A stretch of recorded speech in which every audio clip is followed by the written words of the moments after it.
Hello everyone, welcome back to our YouTube channel ADR nursing classes.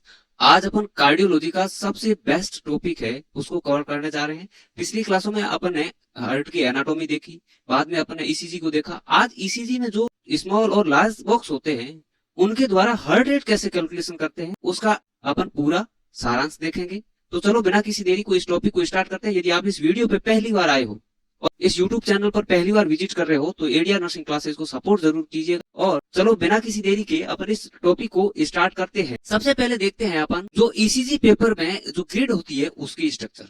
ठीक है, उसमें दो एक्सिस होते हैं, एक हॉरिजॉन्टल एक्सिस होता है और एक होता है वर्टिकल एक्सिस। जो हॉरिजॉन्टल एक्सिस है वो आपके समय को दर्शाता है, ठीक है, और जो वर्टिकल एक्सिस है वो आपके वोल्टेज को दर्शाता है। किसको दर्शाता है? वोल्टेज। और जो इसमें दो ही बॉक्सेस होते हैं, एक होता है स्मॉल बॉक्सेस और जो स्मॉल बॉक्सेस है वही बनाते हैं आपके लार्जेस्ट बॉक्स को।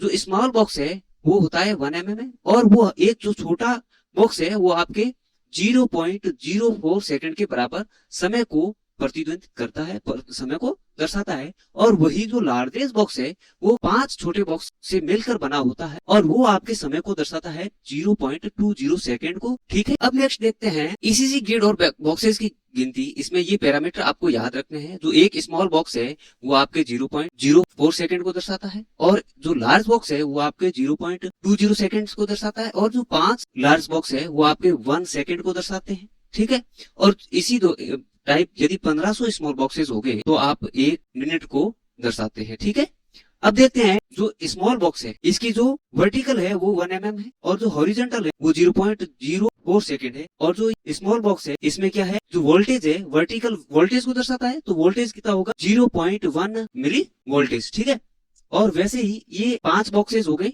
कितने हो गए? 5 हो गए। 1 2 3 4 5।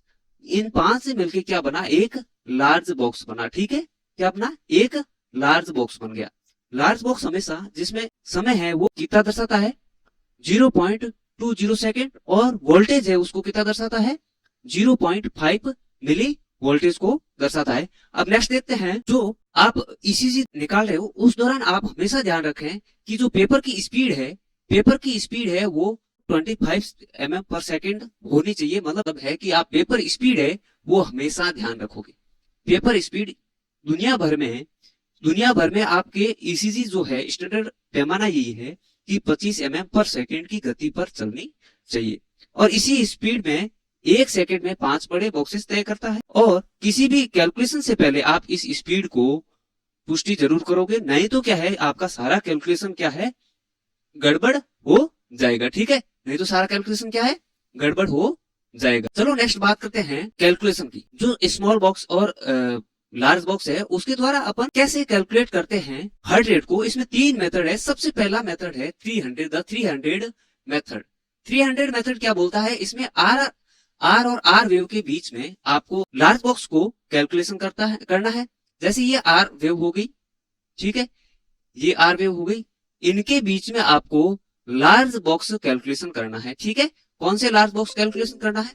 जैसे ये 1 लार्ज बॉक्स हो गया, ये 2 लार्ज बॉक्स हो गए, ये 3 लार्ज बॉक्स हो गई। ठीक है, आर और आर वेव के बीच में 3 लार्ज बॉक्स हो गए, वैसे इसमें 4 लार्ज बॉक्स हो गए। ऐसे कैलकुलेशन करने हैं आपको। इसका फॉर्मूला क्या है? हार्ट रेट बराबर 300 upon number of large boxes between R और आर। ठीक, आप क्रमशः हमेशा आर और आर वेव के बीच में आप लार्ज बॉक्स को काउंट करोगे और उनका 300 में भाग दे दोगे और जो आपकी रेट आ रही है वही आपकी हार्ट रेट है। और ये हमेशा ध्यान रखें, ये रेगुलर रिदम हो तो ही ये फॉर्मूला आपके काम आएगा। माना कि इसमें 3 बॉक्स काउंट हो रहे हैं तो आप भाग दे दिया 303 का, तो आपके रेट आ गई 100 बीपीएम।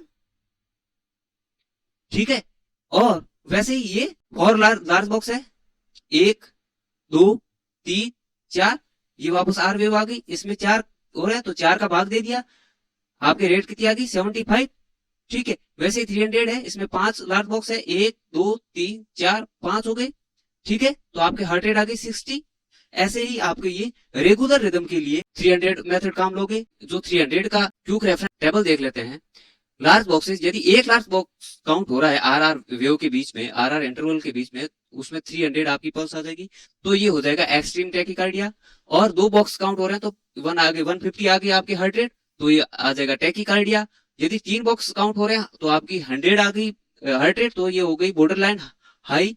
और यदि 4 बॉक्सेस आ रहे हैं तो आपकी हार्ट रेट आ जाएगी 75, जो कि नॉर्मल हार्ट रेट है।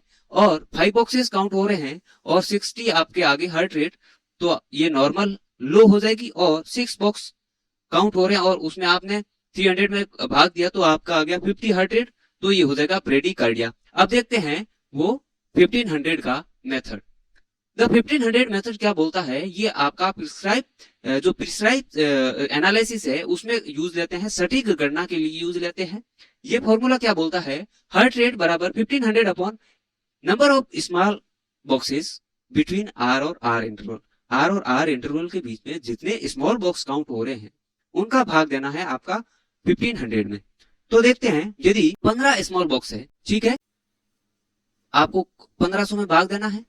यदि आर और आर वेव के बीच में, आर और आर इंटरवल के बीच में टोटल 15 स्मॉल बॉक्स काउंट हो रहे हैं, तो आपने भाग दे दिया 15 का, ठीक है। तो आपके जो हार्ट रेट है वो आ गई 100 बीपीएम, ठीक है। वैसे यदि 20 स्मॉल बॉक्स आ गए तो आपकी हार्ट रेट आ गई 75 बीट पर मिनट। और यदि 25 स्मॉल बॉक्स है तो आपकी हार्ट रेट आ गई 60 बीपीएम। यदि 20 आ गए तो 20 का भाग देना है, तो पेशेंट जो हार्ट रेट आएगी वो ब्रेडीकार्डिया में आएगी। और 15 से यदि ऊपर बॉक्सेस काउंट हो रहे हैं तो वो आपके आ जाएगी टैकीकार्डिया में, ठीक है। ऐसे ही आपको ये मेथड 1500 का मेथड काम करता, और ये भी रेगुलर रिदम के लिए काम करेगा, ठीक है। अब नेक्स्ट देखते हैं थर्ड नंबर का 6 second method.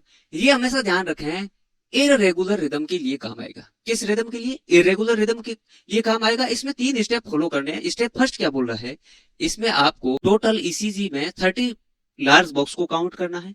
Total 30 large box को काउंट करना है, जो एक 6 सेकंड का टाइम दर्शाता है। सेकंड स्टेप में क्या करना है, इसमें टोटल क्यूआरएस कॉम्प्लेक्स, जो क्यूआरएस कॉम्प्लेक्स है उसको काउंट करना है। और जितने क्यूआरएस कॉम्प्लेक्स आए उनको 10 से मल्टीप्लाई कर देना।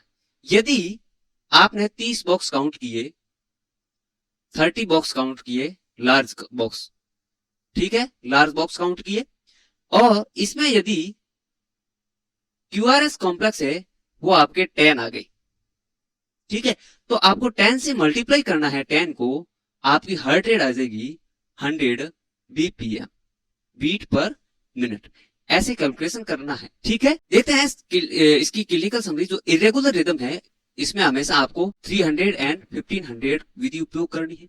यदि हार्ट रेट रेगुलर है, हमेशा ईसीजी को सबसे पहले ये देखना है कि आपको जो हार्ट रेट है वो रेगुलर रिदम है, इरेगुलर रिदम है। यदि इरेगुलर रिदम है तो आपको ये 6 सेकेंड का जो मेथड है ये यूज लेना है, जो 3 नंबर का। और हमेशा पेपर स्पीड ध्यान रखें, आपकी 25 mm पर सेकेंड होनी चाहिए।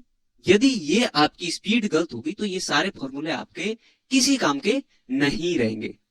देखते हैं, नॉर्मल हमेशा जो रेट होती है वो 15 to 100 बीपीएम होती है, बीट पर मिनट होती है। कहीं आपको 60 to 100 लिखा मिलेगा, तो ये होगी नॉर्मल कार्डियक रेट। और यदि आपको 100 बीपीएम से अधिक हार्ट रेट मिले तो ये आपके टैकीकार्डिया में आएगा, और 50 या 60 से कम मिले तो आपके ब्रेडीकार्डिया में ये आएगा। और ये तीनों फॉर्मूले आपको हमेशा ध्यान रखने हैं। एक है जो आर इंटरवल है उसमें आपको स्मॉल बॉक्स को टोटल करके 1500 में भाग दे देना है, जो आए वो आपकी हार्ट रेट है। दूसरा है 300 में, उसमें क्या आपको टोटल लार्ज बॉक्स काउंट करने हैं, 300 के अंदर भाग दे देना, जो आपकी रेट आए वो आपकी हार्ट रेट है।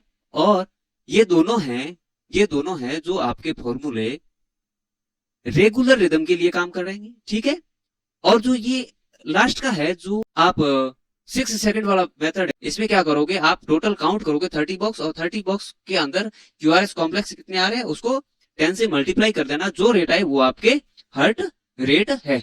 ये था आपके ईसीजी स्मॉल और लार्ज बॉक्स के द्वारा हार्ट रेट कैलकुलेशन करना। आई होप ये आपको टॉपिक समझ आ गया। यदि आपको कोई डाउट या क्वेश्चन है तो कमेंट सेक्शन में जरूर लिखें। और वीडियो यदि आपको अच्छा लगा है, टॉपिक अच्छा लगा है, तो अपने क्लासमेट के साथ इस टॉपिक को शेयर जरूर करिए, इस चैनल को शेयर जरूर करिए और सपोर्ट करिए, ताकि मेरा भी और मनोबल बढ़े अच्छे अच्छे टॉपिक लाने का और कंटेंट को और सुधारने का। Thank you for watching, bye bye.